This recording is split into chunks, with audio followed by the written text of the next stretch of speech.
ಸಲಾಮ್ ಅಲೈಕುಮ್. Hi ನನ್ನ sweet family, ಹೇಗಿದ್ದೀರಾ? ಅಲ್ಹಮ್ದುಲಿಲ್ಲ, ನಾನು ಚೆನ್ನಾಗಿದ್ದೀನಿ. ನೀವು ಚೆನ್ನಾಗಿದ್ದೀರಾ ಅಂತ ಅಂದ್ಕೊಳ್ತೀನಿ. ನಾನು ಇವತ್ತು ಚಟ್ನಿ ಮಾಡ್ತಾ ಇದ್ದೇನೆ. ತುಂಬ ಸಿಂಪಲಾದ ಚಟ್ನಿ. ಒಂದು ಸತಿ ಟ್ರೈ ಮಾಡಿ, ಖಂಡಿತವಾಗಿ ನಿಮ್ಮ ಹಸ್ಬೆಂಡಿಗೆ ಇಷ್ಟ ಆಗಿ ಓಡಿ ಹೋಗಿ ನಿಮಗೆ ಏನಾದರೂ ಒಂದು ಗಿಫ್ಟ್ ಖಂಡಿತವಾಗಿ ಕೊಡ್ತಾರೆ. ಅದು ಅಲ್ಲದೆ ಬಿಸಿ ಬಿಸಿ ಇರುವಾಗಲೇ ತಿನ್ನಬೇಕು. ಚಪ್ಪದ ನಂತರ ತಿನ್ಕೊಳ್ಬೇಡಿ. ಬಿಸಿ ಬಿಸಿ ಇರ್ಗನ್ ಮಾತ್ರ ತಿಂದರೆ ಟೇಸ್ಟ್ ಇರುತ್ತೆ, ಚಪ್ಪದ ನಂತರ ಟೇಸ್ಟ್ ಇರಲ್ಲ. ನೀವು ಊಟ ರೆಡಿಯಾದ ನಂತರ 5 ನಿಮಿಷ ಮುಂಚೆ ಹೋಗಿ ಫ್ರೈ ಮಾಡಿಕೊಂಡು ತಿನ್ನಿ, ಸೂಪರ್ ಟೇಸ್ಟಿ ಆಗುತ್ತೆ. ಖಂಡಿತವಾಗಿ ಟ್ರೈ ಮಾಡಿ, ಆಮೇಲೆ ಕಮೆಂಟ್ ಮುಖಾಂತರ ತಿಳಿಸಿ. ಒಂದು ಸಿಂಪಲಾಗಿ ಒಂದು ಚಟ್ನಿ ಮಾಡ್ತಾ ಇದ್ದೇನೆ, ತುಂಬ ಟೇಸ್ಟಿ ಆಗುತ್ತೆ. ನಿಮ್ಮ ಹಸ್ಬೆಂಡ್ಗೆ ತುಂಬಾ ಇಷ್ಟ ಆಗುತ್ತೆ. ಫಸ್ಟ್ ನನ್ನ ಮಗ ನೋಡಿ ಏನು ಮಾಡ್ತಾ ಇದ್ದಾನೆ ಅಂತ ನೋಡಿ. ಕೈಯಲ್ಲಿ ಒಂದು ಬಲೂನ್ ಹಿಡ್ಕೊಂಡಿದ್ದಾನೆ ನೋಡಿ. क्या करने का क्या कर ले गोइसो कौन दिया से तुझे कौन दिया?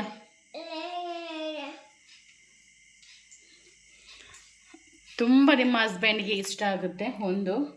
ಅದಕ್ಕೆ ನೀವು ಫಸ್ಟಿಗೆ ಒಂದು ಬೆಳ್ಳುಳ್ಳಿ ಹಾಕಿ ನಿಮ್ಮ ಹಸ್ಬೆಂಡ್ಗೆ ನೀವು ಮಾಡಿ ಕೊಡಿರಿ. ಖಂಡಿತವಾಗಿಯೂ ನಿಮ್ಮ ಹಸ್ಬೆಂಡ್ ಓಡಿ ಹೋಗಿ ನಿಮ್ಮ ಕೈಗೆ ಒಂದು ಡೈಮಂಡ್ ರಿಂಗ್ ಹಾಕ್ತಾರೆ. ಡೈಮಂಡ್ ರಿಂಗ್ ಹಾಕಲಿಲ್ಲ ಅಂದರೆ ಒಂದು 10 ರೂಪಾಯಿ ರಿಂಗ್ ಆದರೂ ಹಾಕ್ತಾರೆ. ಹಸ್ಬೆಂಡ್ ಯಾವುದು ಒಂದು 10 ರೂಪಾಯಿದಾಗಲಿ 5 ರೂಪಾಯಿದು ಆಗಲಿ, ಅದು ಗಿಫ್ಟ್ ಕೊಟ್ಟರೆ, ಬೇಕಾದರೆ ದೊಡ್ಡದು ಬೇಕಾದ ಆಗಲಿ, ಅದು ನಮಗೆ ತುಂಬ ದೊಡ್ಡದೇ ಗಿಫ್ಟ್ ಅಲ್ವಾ. ಅದು 10 ರೂಪಾಯಿದು ಆಗಲಿ, 1 ಲಕ್ಷ ಆಗಲಿ, 5 ರೂಪಾಯಿದು ಬೇಕಾದರೂ ಆಗಲಿ. ಸೊ ಅದು ದೊಡ್ಡ ಗಿಫ್ಟೇ ನಮ್ಮ ಹಸ್ಬೆಂಡ್ ಕೊಟ್ಟರೆ. ಇದು ಆಮೇಲೆ ನಾನಿದು ಬಿಸಿ ಮಾಡಲಿಕ್ಕೆ ಇಟ್ಟಿದ್ದೇನೆ. ಇದು ಒಳ್ಳೆ ಫ್ರೈ ಆಗಬೇಕು. ಬೆಳ್ಳುಳ್ಳಿಯನ್ನು ಇದು ಒಳ್ಳೆಯಿಂದ ಫ್ರೈ ಆಗಲಿ. ಈ ಥರ ಎಲ್ಲ ರೆಡಿ ಮಾಡಿ ಇಟ್ಕೊಳ್ಳಿ. ಆಮೇಲೆ ಬೇಕಾದರೆ ಮಿಕ್ಸ್ ಮಾಡ್ಕೊಳ್ಬೇಕು ಊಟ ಮಾಡುವ ನಂತರ. ಯಾಕಂದರೆ ಮಿಕ್ಸ್ ಮಾಡಿದ ನಂತರ ಆವಾಗಲೇ ತಿನ್ನಬೇಕು, ಇಲ್ಲಾದರೆ ಅದು ಒಳ್ಳೆಯದಾಗೋದಿಲ್ಲ. ಸೊ ಅದಕ್ಕೋಸ್ಕರ ನಾನೇ ಹೆಸರು ಚಟ್ನಿ ಅಂತ ಇಟ್ಟಿದ್ದಕ್ಕೆ. ಇದರ ಹೆಸರು ಏನು ಬೇಕಾದರೆ ಇಟ್ಕೊಳ್ಬೋದು. ಆಮೇಲೆ ನೋಡಿ, ನಾನು ನೀರುಳ್ಳಿ ಹಾಕ್ತಾಯಿದ್ದೇನೆ. ಬೆಳ್ಳುಳ್ಳಿ ತೆಗೆದಿದ್ದೇನೆ, ನೀರುಳ್ಳಿ ಹಾಕ್ತಾಯಿದ್ದೇನೆ. ನೀರುಳ್ಳಿ ಒಳ್ಳೆ ಫ್ರೈ ಆಗಬೇಕು. ನಾವೀಗ ಬಿರಿಯಾನಿಗೆ ಹಾಕ್ತೇವೆ ನೋಡಿ, ಸೇಮ್ ಅದೇ ಥರ ಫ್ರೈ ಮಾಡಿ ನಾನು ನಿಮಗೆ ತೋರಿಸ್ತೇನೆ. ಸೊ ನೋಡಿ, ಈ ಥರ ಫ್ರೈ ಆದರೆ ಸಾಕು. ಈಗ ನಾನು ತೆಗ್ತಾ ಇದ್ದೇನೆ. ಸ್ವಲ್ಪ ಜಾಸ್ತಿನೇ ಫ್ರೈ ಆಯಿತು. ಒಂದು ಮಗು ಅಳ್ತಾ ಇದ್ದ, ವಾಯ್ಸ್ ಕೊಟ್ಟಿದ್ದೆ ಫಸ್ಟಿಗೆ, ಮತ್ತು ನಾನು ವಾಯ್ಸ್ ತೆಗ್ದದ್ದು. ಇದ್ರಿಗಿಂತ ಸ್ವಲ್ಪ ಕಡಿಮೆ ಬೇಕಾದರೆ ಮಾಡ್ಕೊಳ್ಳಿ, ನಿಮಗೆ ಕಲರ್ ಇಲ್ಲಾಂದರೆ ಸ್ವಲ್ಪ ಕಹಿ ಆಗುತ್ತೆ. ಅದಕ್ಕೆ ಜಾಸ್ತಿ ರೆಡ್ ಮಾಡ್ಕೊಳ್ಬೇಡಿ, ಕಹಿ ಆಗುತ್ತೆ ನೀರುಳ್ಳಿ. ಆಮೇಲೆ ನಾನು 3 ಮೆಣಸು ಅದು ಫ್ರೈ ಮಾಡಿದೆ. ನಾನು 3 ಮೆಣಸು, ಕಾಯಿ ಮೆಣಸು, ಅದೇನೆಂದರೆ ಕಣ್ಣಿಗೆ ಒಡ್ತಾ ಇತ್ತು, ಅದಕ್ಕೆ ನಾನು ವಿಡಿಯೋ ಮಾಡಲಿಕ್ಕೆ ಆಗಲಿಲ್ಲ. 3 ರೆಡ್ ಮೆಣಸು, 2 ಕಾಯಿ ಮೆಣಸು ಹಾಕಿದ್ದೀನಿ. ಈ ಥರ ಎಲ್ಲ ಮಾಡಿ ಇಟ್ಕೊಳ್ಳಿ. ಲಾಸ್ಟಿಗೆ ಊಟ ಮಾಡುವಾಗ ಮಿಕ್ಸ್ ಮಾಡಿದರೆ ಆಯ್ತು, ನಾನು ನಿಮಗೆ ಹೇಳ್ತೇನೆ. ಈಗ ನಾನು ಟೊಮೆಟೊ ಹಾಕ್ತಾಯಿದ್ದೇನೆ. ಒಂದು 4 ಟೊಮೆಟೊ 2 ತುಂಡು ಮಾಡಿ ಅದೇ ಎಣ್ಣೆಗೆ ಫ್ರೈ ಮಾಡಲಿಕ್ಕೆ ಹಾಕ್ತಾಯಿದ್ದೀನಿ. ಒಳ್ಳೆಯಿಂದ ಫ್ರೈ ಆಗಲಿ. ತುಂಬ ಸಿಂಪಲ್ ಆಗಿದೆ, ಬಟ್ ತುಂಬಾ ಟೇಸ್ಟಿ ಆಗುತ್ತೆ. ಈ ಥರ ಟ್ರೈ ಮಾಡಿ ಖಂಡಿತವಾಗಲು. ಮನೆಯಲ್ಲಿ ದಾಲ್ ಮಾಡಿದರೆ ಸೈಡ್ ಡಿಶ್ಶಿಗೆ ಅಂತ ಮಾಡ್ಕೊಳ್ಳಿ, ಅಥವಾ ಏನಾದರೂ ಇದ್ರೂ ಈ ಥರ ಸೈಡ್ ಡಿಶ್ಶಿಗೆ ಅಂತ ಮಾಡ್ಕೊಳ್ಳಿ, ತುಂಬ ಟೇಸ್ಟಿ ಆಗುತ್ತೆ. ಆಮೇಲೆ ನೋಡಿ, ಈ ಥರ ಎಲ್ಲ ರೆಡಿ ಮಾಡಿ ಇಟ್ಕೊಳ್ಳಿ. ಮತ್ತು ಊಟ ಮಾಡೋ ಟೈಮಲ್ಲಿ ಮಿಕ್ಸ್ ಮಾಡಿದರೆ ಆಯಿತು. ನೋಡಿ, ಇದಕ್ಕೆ ನಾನು ಉಪ್ಪು ಎಲ್ಲ ಹಾಕಿದ್ದೇನೆ ರುಚಿಗೆ ಬೇಕಷ್ಟು. ಆಮೇಲೆ ಸ್ವಲ್ಪ ಕೊತ್ತಂಬರಿ ಸೊಪ್ಪು, ಆಮೇಲೆ ನೀರುಳ್ಳಿ, ಕಟ್ ಮಾಡಿದ್ದು ನೀರುಳ್ಳಿ, ಹಸಿ ನೀರುಳ್ಳಿ ಸಣ್ಣ ಸಣ್ಣಾಗಿ ಕಟ್ ಮಾಡ್ಕೊಳ್ಳಿ. ನೋಡಿ, ಈ ಥರ ಎಲ್ಲ ಮಾಡಿಕೊಂಡು ಒಂದು ಬದಿಯಲ್ಲಿ ಇಟ್ಕೊಳ್ಳಿ. ಆಮೇಲೆ ಊಟ ಮಾಡೋ ಟೈಮಲ್ಲಿ ನೀವು ಎಲ್ಲಿ ಕೂತ್ಕೊಳ್ತೀರ ಅಲ್ಲಿ ಟೈಮಲ್ಲಿ ಸ್ವಲ್ಪ ಮಿಕ್ಸ್ ಮಾಡಿ. ಇದಕ್ಕೆ ನಾನು ಸ್ವಲ್ಪ ಲಿಂಬೆ ರಸನೂ ಹಾಕಿದ್ದೇನೆ. ಲಿಂಬೆ ರಸ ಹಾಕ್ಕೊಳ್ಳಿ, ಆಮೇಲೆ ಮಿಕ್ಸ್ ಮಾಡ್ಕೊಳ್ಳಿ. ಬೇಕಾದರೆ ಕೈಯಲ್ಲಿ ಬೇಕಾದರೆ ಮಿಕ್ಸ್ ಮಾಡ್ಕೊಳ್ಬೋದು. ತುಂಬ ಟೇಸ್ಟಿ ಆಗುತ್ತೆ, ಟ್ರೈ ಮಾಡಿ. ನೀವು ಬೇಕಾದರೆ ಟೊಮೆಟೊ ಸಿಪ್ಪೆ ಬೇಕಾದರೆ ತೆಗಿಬೋದು. ನಾನು ಸಿಪ್ಪೆ ತೆಗಿತಾ ಇಲ್ಲ. ನಿಮಗೆ ಇಷ್ಟ ಇಲ್ಲ ಅಂದರೆ ನೀವು ಸಿಪ್ಪೆ ತೆಗೀರಿ ಟೊಮೆಟೊದು. ಎಲ್ಲವನ್ನು ಒಳ್ಳೆಯಿಂದ ಮಿಕ್ಸ್ ಮಾಡಿಕೊಂಡು ಆಮೇಲೆ ನಾನು ನಿಮಗೆ ವಿಡಿಯೋ ತೋರಿಸ್ತಾ ಇದ್ದೇನೆ. ಕೈಯಲ್ಲಿ ಮಿಕ್ಸ್ ಮಾಡ್ಕೊಳ್ಳಿ, ಇಲ್ಲಾಂದರೆ ಈ ಥರ ಮಿಕ್ಸ್ ಮಾಡಿದ್ರೂ ಆಗುತ್ತೆ. ನೋಡಿ, ತುಂಬ ಟೇಸ್ಟಿ ಆಗುತ್ತೆ. ಇದೇ ಥರ ನೀವು ಗಂಜಿ ಮಾಡಿದರೆ ಅದರ ಬದಿಯಲ್ಲಿ ಒಳ್ಳೆಯದಾಗುತ್ತೆ, ದಾಲ್ ಮಾಡಿದ್ರೆ ಒಳ್ಳೆಯದಾಗುತ್ತೆ. ತುಂಬ ಸಿಂಪಲ್ ಆಗಿದೆ, ಜಾಸ್ತಿ ಜಂಜಟ್ ಮಾರಿ ಏನೂ ಇಲ್ಲ. ಟ್ರೈ ಮಾಡಿ, ಆಮೇಲೆ ಕಮೆಂಟ್ ಮುಖಾಂತರ ತಿಳಿಸಿ. ತುಂಬ ಟೇಸ್ಟಿ ಆಗುತ್ತೆ. ಆಮೇಲೆ ನಾನು ನಿಮಗೆ ಮತ್ತೊಂದು ತೋರಿಸ್ತಾ ಇದ್ದೇನೆ. ಇದು ಅಂಗನವಾಡಿಯಲ್ಲಿ ಸಿಗುತ್ತದೆ, ಮಕ್ಕಳಿದ್ದು ಫುಡ್. ಮಕ್ಕಳಿಗೆ ತುಂಬ ಗರ್ಭಿಣಿ ಇರುವಾಗೆಲ್ಲ ಕೊಡ್ತಾರೆ, ಮಕ್ಕಳು ಚಿಕ್ಕ ಇರುವಾಗ ಕೊಡ್ತಾರೆ. ನನ್ನ ಮಗುಗೆ 2 ವರ್ಷ. ಸೊ ನಾನು ಅವನಿಗೆ ಕೊಡ್ತಾ ಇದ್ದೇನೆ ಇವಾಗ. ಸೊ 2 ಪ್ಯಾಕೆಟ್ ಸಿಕ್ಕಿತ್ತು, 1 ಪ್ಯಾಕೆಟ್ ಖಾಲಿಯಾಗಿದೆ, 1 ಪ್ಯಾಕೆಟ್ ಇದೆ. ಅದು ನನ್ನ ಸಿಸ್ಟರಿಗೆ 1 ಪ್ಯಾಕೆಟ್, ನನಗೆ 1 ಪ್ಯಾಕೆಟ್ ಕೊಟ್ಟಿದ್ರು ಗೊತ್ತಿಲ್ಲ ನನಗೆ, ಅಥವಾ ನನಗೆ 2 ಪ್ಯಾಕೆಟ್ ಗೊತ್ತಿಲ್ಲ. ಯಾಕಂದರೆ ನನ್ನ ಸಿಸ್ಟರ್ದು ನಂದು ಒಟ್ಟಿಗೆ ತಗೊಂಡು ಬರ್ತಾಳೆ ನನ್ನ ತಂಗಿ. ಸೊ ಹಾಗೆ ಇದರಲ್ಲಿ ನೋಡಿ ಎಲ್ಲ ಉಂಟು, ಕಬ್ಬಿನಾಂಶ, ಕ್ಯಾಲ್ಶಿಯಂ, ವಿಟಮಿನ್ಸ್ ಎಲ್ಲ ಉಂಟಂತೆ. ನಾವು ಹೊರಗಿಂದ ತರೋಕ್ಕಿಂತ ಈ ಥರ ಗೌರ್ಮೆಂಟ್ನವರು ಕೊಟ್ಟಿದ್ರಲ್ಲಿ ಮಾಡೋದ್ರಿಂದ ಮಕ್ಕಳು ಹೆಲ್ದಿಯಾಗಿ ಇರ್ತಾರೆ. ಮತ್ತೊಂದು ಅಂದರೆ ನಾವು ಮನೆಯಲ್ಲಿ ಒಬ್ಬೊಬ್ಬರು ಮಾಡ್ತಾರೆ, ಗೋದಂಬ ಅಕ್ಕಿ ಬಾದಾಮ್ ಎಲ್ಲ ಹಾಕಿ ತೊಳೆದು ಬಿಸಿಲಿಗೆ ಹಾಕಿ ಪುಡಿ ಮಾಡಿ ತಂದು ಹಾಕ್ತಾರೆ. ಮತ್ತು ಎಲ್ಲ ಸೋಯಾಬೀನ್ ಎಲ್ಲ ಹಾಕಿಕೊಂಡು, ಅದೆಲ್ಲ ಜಂಜಟ್ ಮಾರಿ. ಸೊ ಇದು ತುಂಬ ಸಿಂಪಲ್ ಇದೆ.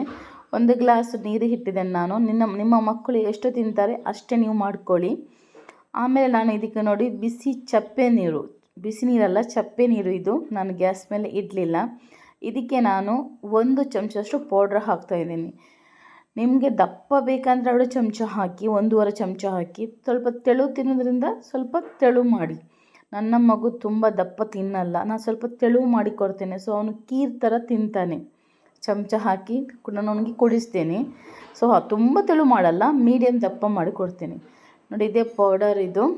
ಇದನ್ನು ಪ್ಯಾಕೇಜ್ ಓಪನ್ ಮಾಡಿದ ನಂತರ ಒಂದು ಡಬ್ಬಿಯಲ್ಲಿ ಗಟ್ಟಿ ಮಾಡಿ ಇಟ್ಕೊಳ್ಳಿ, ಇಲ್ಲಾಂದರೆ ಅದು ಗಾಳಿ ಹೋಗಿ ಗಟ್ಟಿ ಆಗುತ್ತೆ. ನಾನು ದೊಡ್ಡ ಚಮಚದಲ್ಲಿ 1 ಚಮಚ ಹಾಕ್ತಾ ಇದ್ದೇನೆ. ಗೌರ್ಮೆಂಟ್ ನಮ್ಮ ಮಕ್ಕಳಿಗೆ ಕೊಡಿ ಅಂತ ಕೊಡುವಾಗ ನಾವು ಅದನ್ನು ಕೊಡಬೇಕು. ಒಬ್ಬೊಬ್ಬರು ಹೇಳ್ತಾರೆ ಅದೆಲ್ಲ ಕೊಟ್ಟರೆ ನನ್ನ ಮಕ್ಕಳಿಗೆ ಹೊಟ್ಟೆ ನೋವು ಆಗುತ್ತೆ, ಲೂಸ್ ಮೋಷನ್ ಆಗುತ್ತೆ ಅಂತ ಹೇಳ್ತಾರೆ. ಅದೆಲ್ಲ ಸುಳ್ಳು. ಯಾಕಂದರೆ ನಾವೀಗ ಹೊರಗೆದು ಮಾಡಿದ್ರೂ ಅಷ್ಟು ಒಳ್ಳೆ ಬೇಯಿಸಲಿಲ್ಲ ಅಂದರೆ ಅದು ಲೂಸ್ ಮೋಷನೇ ಸ್ಟಾರ್ಟ್ ಆಗೋದು. ಅದು ಬೇಕಾದರೆ ನೆಸ್ಟಮ್ ಆಗಲಿ, ಸಿರ್ಲ್ಯಾಕ್ ಆಗಲಿ, ಅಥವಾ ನಾವು ಮನೆಯಲ್ಲಿ ಮಾಡಿದ್ದು ಗೋದಂಬ ಅದೆಲ್ಲ ಮಿಕ್ಸ್ ಮಾಡಿ ನಾವು ತಿನ್ನಿಸ್ತೇವೆ ನೋಡಿ ಮಕ್ಕಳಿಗೆ, ಅದು ನಾವು ಬೇಯಿಸಲಿಲ್ಲ ಅಂದರೆ ಮಕ್ಕಳಿಗೆ ಲೂಸ್ ಮೋಷನ್ ಸ್ಟಾರ್ಟೇ ಆಗುತ್ತೆ. ಇದು ಅಷ್ಟೇ, ನಾವು ತುಂಬ ಒಳ್ಳೆ ಬೇಯಿಸಬೇಕು ನೋಡಿ. ಒಳ್ಳೆ ಮಿಕ್ಸ್ ಮಾಡಿದ್ದೀನಿ. ಈ ಟೈಮಲ್ಲಿ ನೀವು ಬೇಕಾದರೆ ಉಪ್ಪು ಹಾಕ್ಕೊಳ್ಳಿ, ಇಲ್ಲದ್ರೆ ಬೆಲ್ಲ ಹಾಕ್ಬೋದು. ಸೊ ನಾನು ನನ್ನ ಮಗುವಿಗೆ ಒಂದು ಸರ್ತಿ ಬೆಲ್ಲ ಹಾಕಿ ಕೊಡ್ತೇನೆ, ಒಂದು ಸರ್ತಿ ಉಪ್ಪು ಹಾಕಿ ಕೊಡ್ತೇನೆ. ನಾನು ಒಂದು ಸರ್ತಿ ಬೆಳಗ್ಗೆ ಕೊಡ್ತೇನೆ, ಒಂದೊಂದು ಸರ್ತಿ ಸಾಯಂಕಾಲ ಕೊಡ್ತೇನೆ.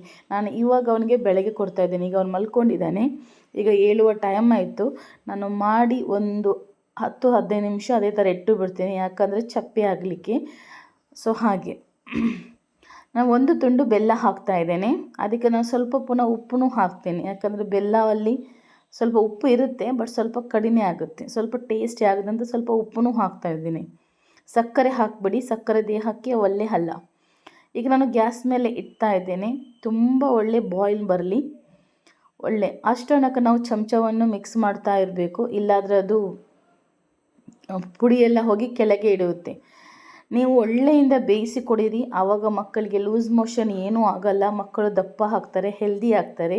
ಮಕ್ಕಳಿಗೆ ಯಾವುದೆಲ್ಲ ನಮ್ಮ ದೇಹಕ್ಕೆ ಸಿಗಬೇಕು ಅದು ಇದರಲ್ಲಿ ಎಲ್ಲ ಪೌಡ್ರಲ್ಲಿ ಇದೆ, ಇದೆಲ್ಲ ನೀವು ಕೊಡಿರಿ. ಸೊ ಅದು ಹೊರಗಿಂದ ನೀವು ತಂದು ಕೊಡ್ತೀರಾ, ಆವಾಗ ಏನು ಹೇಳೋದು, ಒಳ್ಳೆ ಉಂಟು ಫುಡ್ಡು ಅಂತ. ನಮಗೆ ಗೌರ್ಮೆಂಟಲ್ಲಿ ಸಿಗೋದ ವಸ್ತುಗೆ ನಾವು ಒಳ್ಳೆ ಇಲ್ಲ ಅಂತ ಹೇಳ್ತೇವೆ, ಬಟ್ ಅದು ಅದಂತ ಹೇಳೋದು, ಫ್ರೀಯಲ್ಲಿ ಸಿಗಿದ ವಸ್ತುಗೆ ಬೆಲೆ ಇಲ್ಲ ಅಂತ ಅಲ್ಲ, ಹಣಕ್ಕೆ ಕೊಟ್ಟೋದಕ್ಕೆ ಬೆಲೆ ಇರುತ್ತೆ. ಅದೇ ಥರ. ಸೊ ಆ ಥರ ಏನೂ ಇಲ್ಲ. ನಾನು ನನ್ನ ಮಗುವಿಗೆ ಕೊಟ್ಟಿದ್ದೇನೆ, ಲೂಸ್ ಮೋಷನ್ ಏನೂ ಆಗ್ತಾ ಇಲ್ಲ, ಅಲ್ಹಮ್ದುಲಿಲ್ಲ. ಮತ್ತು ಮಕ್ಕಳು ಯಾವುದು ಹೊಸ್ತು ತಿನ್ನಲಿಕ್ಕೆ ಕೇಳೋದಿಲ್ಲ. ನಾವೇ ಅವರಿಗೆ ಊಟ ಕೊಟ್ಟರು ತಿನ್ನಲ್ಲ, ಮೀನು ಕೊಟ್ಟರು ತಿನ್ನಲ್ಲ, ಚಿಕನ್ ಕೊಟ್ಟರು ತಿನ್ನಲ್ಲ. ಮಕ್ಕಳಿಗೆ ಹೊರಗಡೆ ನಿಂತ್ಕೊಂಡು ಏನಾದರೂ ತೋರಿಸಿ ತಿನ್ನಬೇಕು. ನೋಡಿ ಈಗ ಬಾಯ್ಲ್ ಆಗ್ತಾ ಇದೆ. ಫುಲ್ ಒಳ್ಳೆ ಬಾಯ್ಲ್ ಬರಲಿ. ಆಮೇಲೆ ನಾನು ಗ್ಯಾಸನ್ನು ಆಫ್ ಮಾಡ್ತೇನೆ. ಈಗ ಆಯಿತು, ರೆಡಿ ಆಯಿತು. ಆಮೇಲೆ ಚಪ್ಪೆದ ನಂತರ ನಮ್ಮ ಮಗುಗೆ ನಾನು ಕೊಡ್ತೇನೆ. ಸೊ ಸಿಂಪಲ್ ಆಗಿದೆ, ಟ್ರೈ ಮಾಡಿ, ಡಿಸೈಡ್ ಮಾಡಿ ನಿಮ್ಮ ಮಕ್ಕಳಿಗೆ ಕೊಡಿರಿ. ಒಂದು 5 ನಿಮಿಷ ಆದರೂ ಬಾಯ್ಲ್ ಮಾಡಲಿ, ಆವಾಗನೇ ಮಕ್ಕಳಿಗೆ ಏನೂ ಆಗಲ್ಲ. ಖಂಡಿತವಾಗಿ ತಿನ್ನಿಸಿ, ಮಕ್ಕಳಿಗೆಲ್ಲ ಥರದ್ದು ಸಿಗುತ್ತೆ. ಖಂಡಿತ ಟ್ರೈ ಮಾಡಿ ನೋಡಿ. ಈ ಥರ ಮಿಕ್ಸ್ ಮಾಡಿ ಒಂದು 2-3 ನಿಮಿಷ 5 ನಿಮಿಷ ನಾನು ಬಾಯ್ಲ್ ಮಾಡಿದ್ದೀನಿ. ಈಗ ರೆಡಿ ಆಯಿತು ನನ್ನ ಮಕ್ಕಳಿದ್ದು ಹೆಲ್ದಿ ಫುಡ್ಡು. ಈ ಥರ ಮಾಡಿ ಕೊಡಿ.